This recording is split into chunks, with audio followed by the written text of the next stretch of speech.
Alright, Shalom, giving all praises, honor and glory unto Yahweh, Ba'ashem Yahweh Shai, Ba'ashem Kodash. Double honors to the elders and apostles of Great Millstone that rule well. Shalom to you, Arkin, be pushing this word around the world in faith and truth and with sincerity. This is the brother Caleb from the GMS London Forecasters Camp, coming back with another lesson, Lord willing, to edify the hopeful elect. But as always, I'd like to begin by saying that we are the real Hebrew Israelites. The real Israelites, you so-called Negroes, Latinos, Hispanics, Native Americans, West Indians and West Africans predominantly. However, you are going to get Israelites that do look like the other 17 nations, because Israel has been scattered amongst all people throughout our various captivities. But if your seed line by your forefathers goes back to the man in the Bible who was named Israel, then you too are an Israelite no matter what you may look like, because the book of Numbers chapter 1 and verse 18 in the Bible states that your nationality is determined by the lineage of your forefathers. Okay, so I'm just going to do a little lesson here, just basically flowing in the spirit, because I've been meditating on a conversation that I was having with one of the brothers, one of the Akim from the camp, after camp yesterday. And it's a very interesting conversation because, you know, it's a very beautiful brother. I've got a lot of love for this brother. Known him for quite some time, you know, since I first came up to the camp and stuff like that. And, you know, he always says beautiful things. He's got a very, very beautiful spirit on him. And I'm not going to put anybody's names out there, but if you're watching, Shalom, I think you know who you are. And we was having a conversation yesterday in regards to, I'll say, family ties. Because in the camp, I mentioned a situation with my mum, because my mum is, you know, she's got poor health at the moment. And, you know, pray that the Lord, you know, has mercy on her and helps her through these rough times. And she's been sick for quite some time, so I'm kind of used to it, and I deal with it. You know, I help take care of her and stuff like that. But we was having a conversation, and he mentioned to me about the pain he felt when his own mother passed away. And he was basically being very empathetic towards my situation and explaining to me how it affected him when his own mother passed away.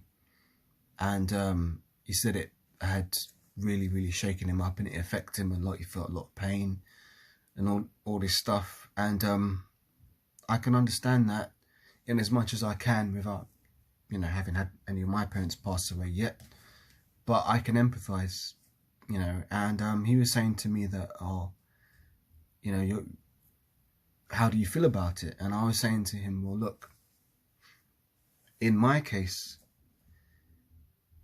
I've always been the type of guy who's been very logical. I say the word logical in the sense that even when I was a little boy, I was never really allowed the indulgence of engaging in my emotions, because I grew up kind of tough and in very harsh circumstances, and it made me very tough. And in that sense, I'm very sort of austere, if that's the words to use, because I don't really see the point of engaging in emotions, because emotions are a luxury that, especially in this truth, emotions are a luxury that I don't think that we can afford right now, in the sense that if you're all up in your emotions, you're allowing your flesh to do things that maybe it shouldn't be doing, like and entertaining thoughts and feelings that might not necessarily be expedient at this particular point in time. Now, the reason why I say that is because what good ever comes out of being overly emotional as a man? Let's just put it that way, because I see emotions as the realm of a woman. You know, women they're not tough like men. And I'm not saying that it's wrong if you feel emotions, because we are going to feel emotions. But my point is that you can't allow yourself to go running away with them, because where's it going to take you? What's it going to lead to? It's only going to lead to you being even more emotional, and then feeling even more things that maybe you shouldn't be indulging in right now. Because right now, my mindset is that we are at war. Yeah, we are at war. Ephesians 6, let me get it.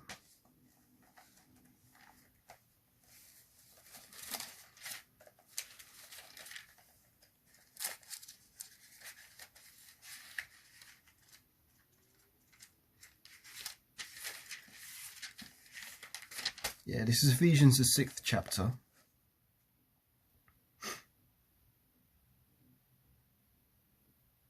It's Ephesians chapter 6 and verse 10. It says, "Finally, my brethren, be strong in the Lord and in the power of his might. Put on the whole armour of the Most High, that ye may be able to stand against the wiles of the devil." Now, this is what I'm talking about, because emotions can be the wiles of the devil. You know, Satan will come in and he'll try and chip away at you and play on your emotions. Now, this can happen in any realm. If you're maybe you're emotional about a loved one, you know, and you may play on that. Maybe you're emotional in the sense that maybe there's a brother in the truth who might have done something that you didn't like. And rather than go to that brother and deal with the situation as the protocols of the scripture would have you do it, you know, if you've got a fault with a brother, you're supposed to go to him one-on-one and discuss the fault. If he won't hear you, then you take it, you know, 2 or 3 witnesses, I believe. And if he won't hear you, then you go to the elders. Or Salakia, I'm just roughly paraphrasing because I haven't read that scripture in a bit. But there's a protocol in the way you're supposed to deal with things. If you don't deal with it that way, and you let your emotions go, and you're like, oh, fuck that nigga, man, that brother he did this to me and he did that to me, and you're harboring all of these emotions, that's an opportunity for Satan to come in and be like, you know what, I'm going to use that, and I'm going to use those emotions and have that brother get all caught up in them so he can't see straight, he can't think straight, and I'm going to drag him out of the truth, because he's going to end up doing something that's going to get him kicked out, or end up, you know, the spirit being taken off him. That's how dangerous emotions can be. Let me read this, yeah? Ephesians 6 and 10. "Finally, my brethren, be strong in the Lord and in the power of his might. Put on the whole armour of the Most High, that you may be able to stand against the wiles of the devil. For we wrestle not against flesh and blood, but against principalities, against powers, against the rulers of the darkness of this world, against spiritual wickedness in high places. Wherefore, take unto you the whole armour of the Most High, that ye may be able to withstand in the evil day, having done all to stand. Stand therefore, having your loins girt about with truth, and having on the breastplate of righteousness, and your feet shod with the preparations of the gospel of peace. And above all, taking the shield of faith, wherewith you shall be able to quench all the fiery darts of the wicked, and take the helmet of salvation and the sword of the Spirit, which is the word of the Most High. You know, praying always with all prayer and supplication in the Spirit, and watching thereunto with all perseverance and supplication for all the saints." Now, why would we need a helmet? Why would we need a breastplate? Why would we need a shield and sword if we're not at war? See, we are at war. This is a spiritual war, yeah? And in the spiritual war, what's taking place isn't always what is physically apparent. It's what's taking place in the spirit. Now, the reason why I'm saying this is because emotions are emotions, yeah? And your emotions are nobody else's responsibility but yours, yeah? It's up to you to have rule over your own spirit and to gain control over your own emotions, because no other man can do that for you. You know, in a situation like, there might be situations in the world where something might happen and another brother might be able to step up and help you out of the situation. Well, this is the beautiful thing about this truth. There's the external aspects of the truth and there's the internal aspects of the truth. Other brothers may be able to help you with the external aspects. Let's say, for example, God forbid you lose your wallet, you can't afford your bus fare or afford a meal. Another brother might come over and say, hey, you know what, man, I can lend you some money till you get yourself back on your feet. A brother can help you in that sense, but that's an external thing. The internal aspect, which is your emotion, your own spirit, no other brother can step in and help you with that stuff. And that's always important to remember, because that is your domain. That is the portion that the Most High has allotted you to deal with. That is your battle, your personal battle, your personal cross. And the Most High has set you up on that personal fight. He's put you in that arena, and he's set the parameters of that ring. You know, different brothers are going to have different things to deal with within the parameters of what the Most High has ordained for you to go through, your lot. But that's the personal trial that the Yahweh B'Shem Yahweh Shai has set for you. He's tailor-made it for you. He knows all the intricacies of your spirit, the things that you love, the things that you hate, the things that you are scared of, the things that you feel uncertain about. And he's putting that all there in that point in time for you to deal with, and to see how you deal with it and how you overcome it. And that's your fight. No other brother can come into that fight and help you in that one. That's your personal fight. And that's the toughest fight we're ever going to face in this truth. Because everything that exists in the external world starts in the internal. Let me give you an example. Alright, let me just grab something here, yeah? I've got a PlayStation 4 remote control here, yeah? This exists in the external world. I can physically and tangibly touch this, yeah? In order for this to be made and to exist in this form that I can hold it, it first had to exist in somebody's mind. A designer had to sit down and think, you know what, man, we're going to be doing this PlayStation 4 console. We need a joypad for the players to use. So they sat down, they thought about it. They drew their designs on the paper. They took it to the product design department. They made, models.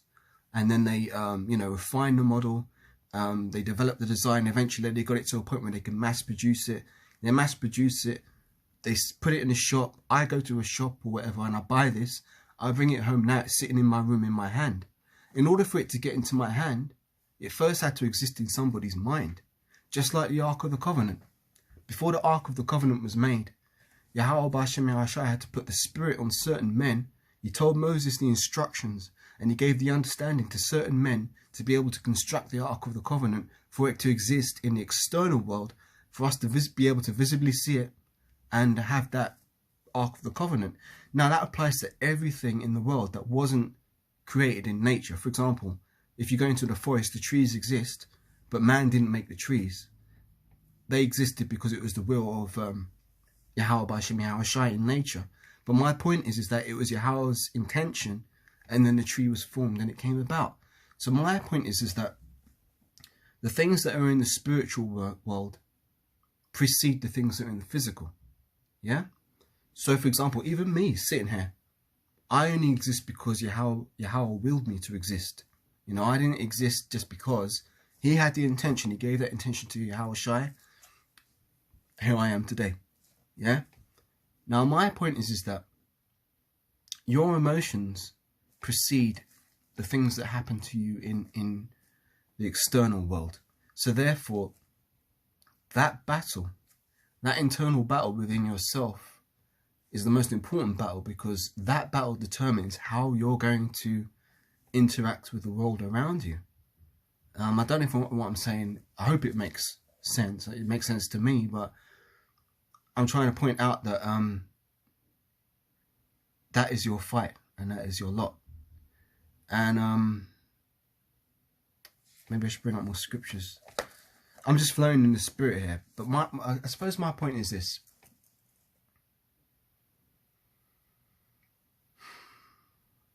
You can't afford to be too emotional, man. And I'm not saying that to be mean or hard, but it's just, we're supposed to endure hardness as a good soldier. Let me get that precept.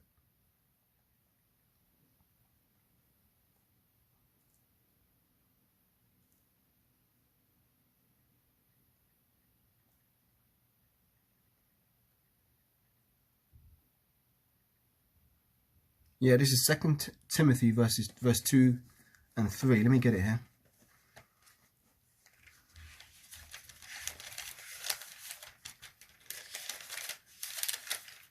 This is 2 Timothy chapter 2 and verse 3. It says, I'm going to start from verse 1 actually, because there's some nice meat here. It says, 2 Timothy the 2nd chapter. Thou therefore, my son, be strong in the grace that is in Hamashiach Yahweh Shai, and the things that thou hast heard of me among many witnesses, the same commit thou to faithful men, who shall be able to teach others also.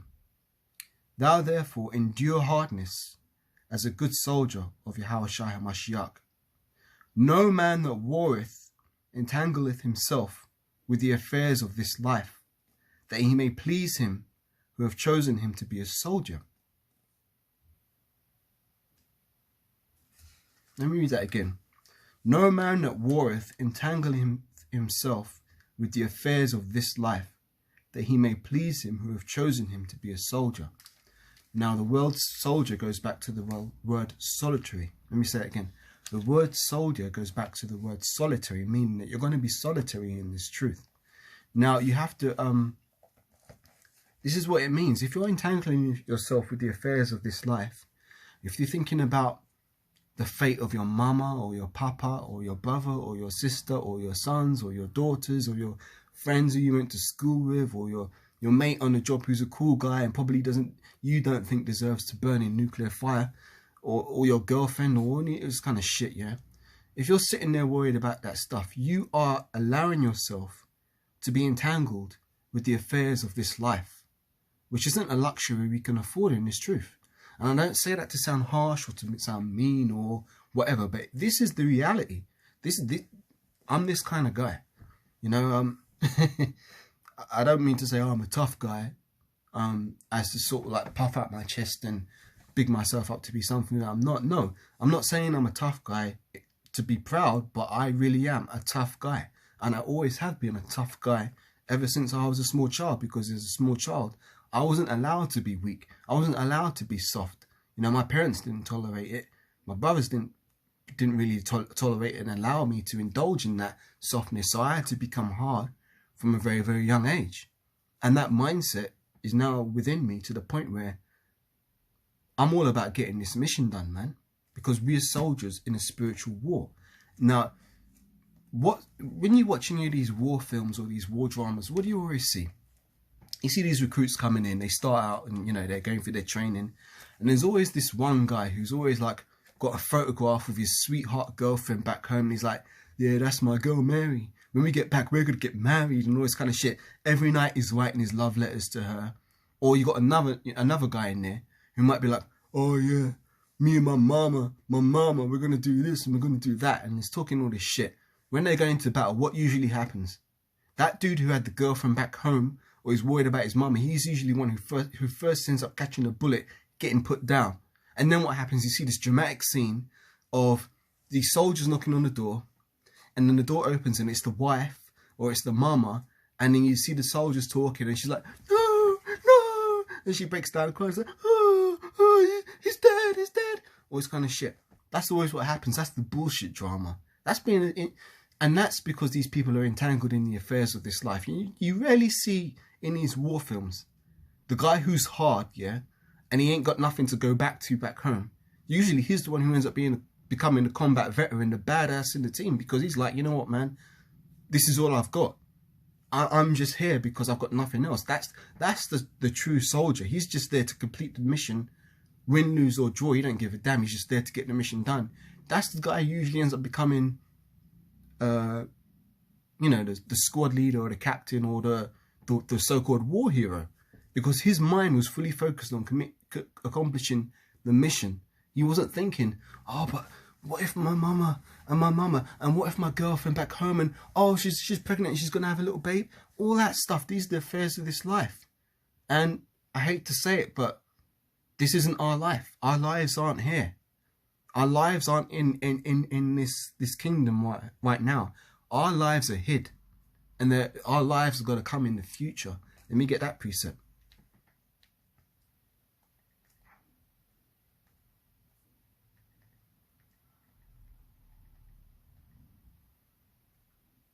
Don't know if I'll be able to find it.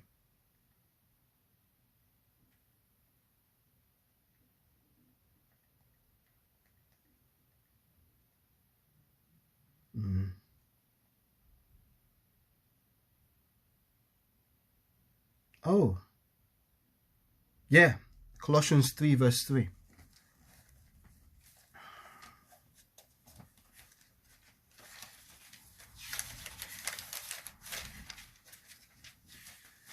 There we go. It's the book of Colossians chapter 3 and verse 3. It says, no. Let me start from verse 1 because there's some beautiful edification here. Colossians chapter 3 and verse 1.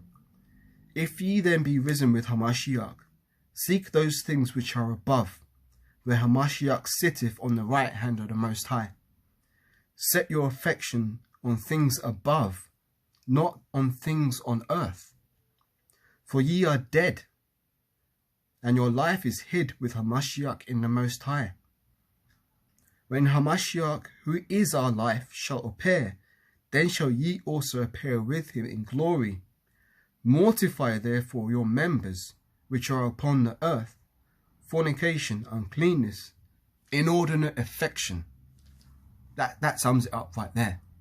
If you're tied to your family, or your wife, or your mama, or your children, whatever, that right now counts as inordinate affection, because your affections are supposed to be on Yahweh Shai in the kingdom to come.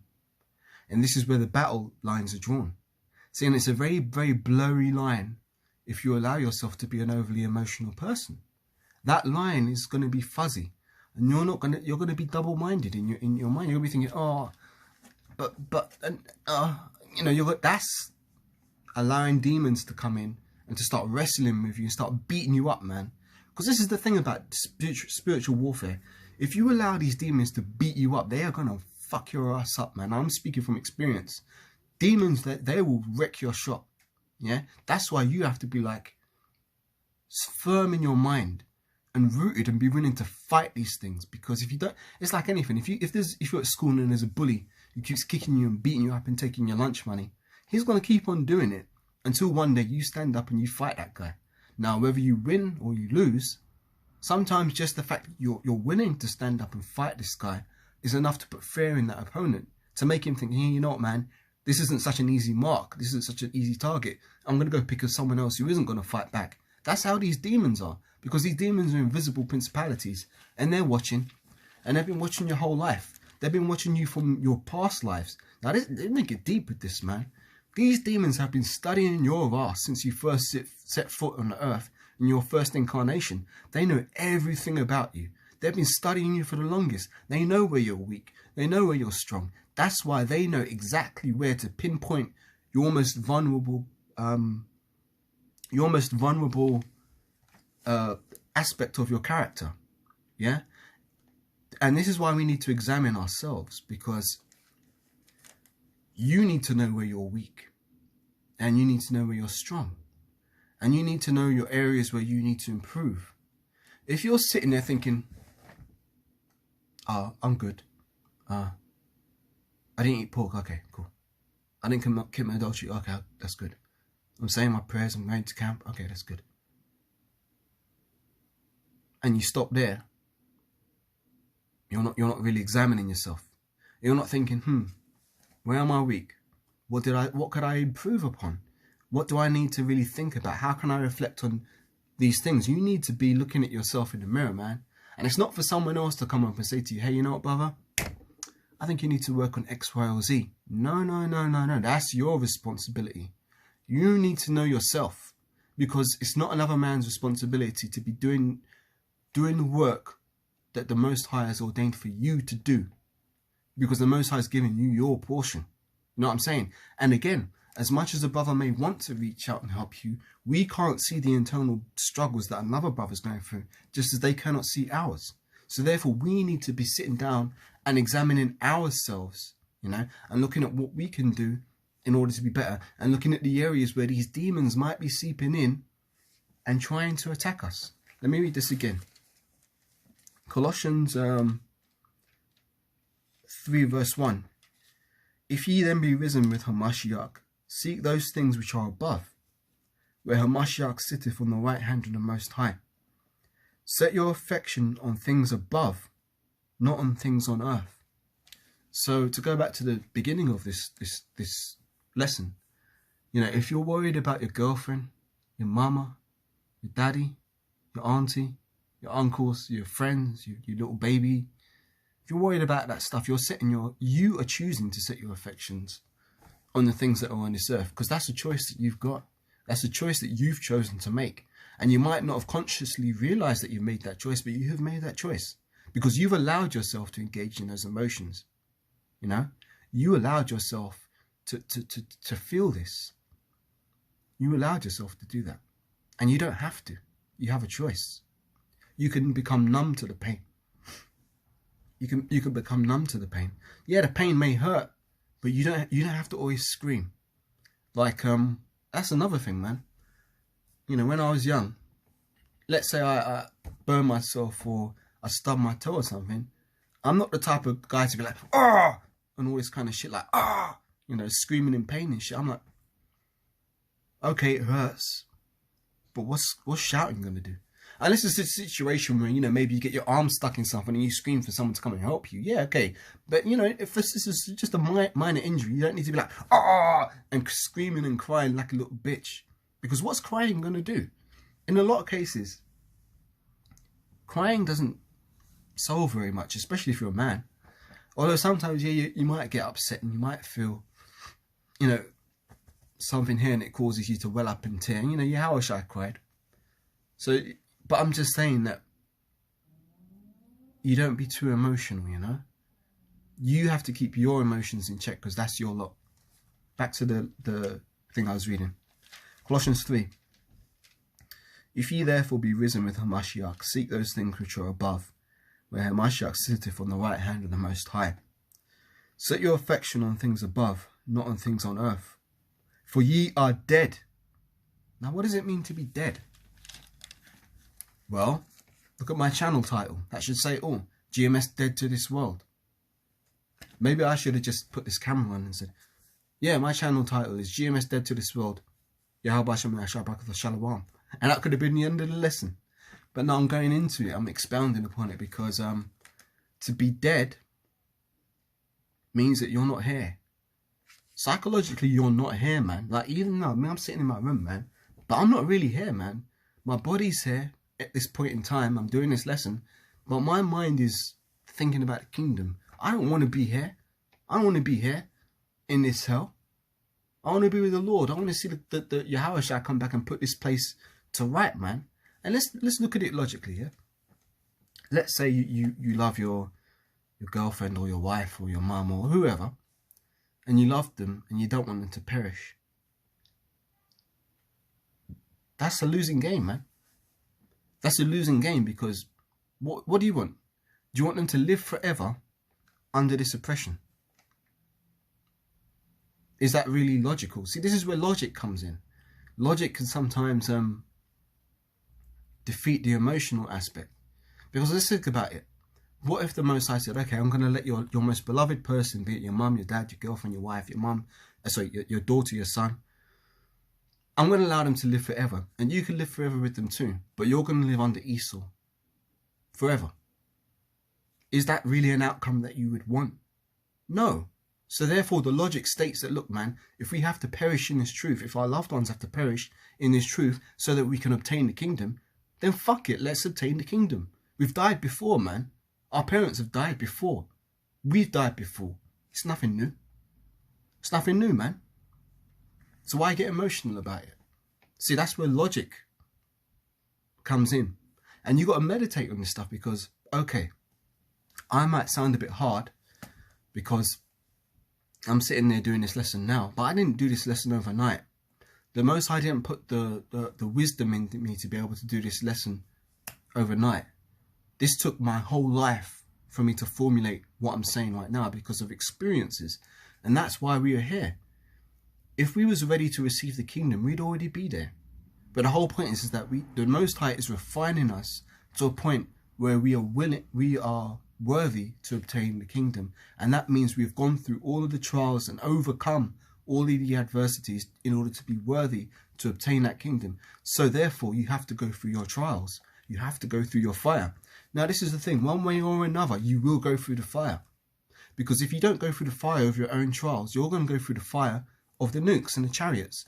So one way or another, you're going through that fire. One way or another. You can run from it, and you might be able to live with your family and be like, oh, I'm having good times. Oh, I love you. I love you, hugs and kisses and happy birthday and all this kind of shit. But ultimately it's going to get burnt up. So therefore, you can go through the fire that way, or you can go through the fire of refining your spirit and becoming hard and becoming dead and mortifying your members. Let's get back into this. 2 Corinthians, the 3rd chapter. If we therefore be risen with Hamashiach, seek those things which are above, where Hamashiach sitteth on the right hand of the Most High. Set your affection on things above, not on things on this earth. For ye are dead, and your life is hid with Hamashiach in the Most High. When Hamashiach, who is our life, shall appear, then ye shall also appear with him in glory. Mortify therefore your members which are upon the earth: fornication, uncleanness, inordinate affection, evil concupiscence, and covetousness, which is idolatry.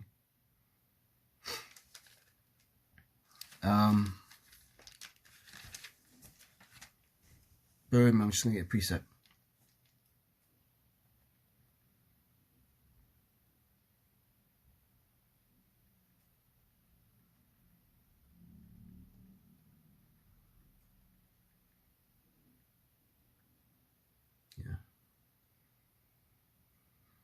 I'm going to go to Matthew, the 10th chapter.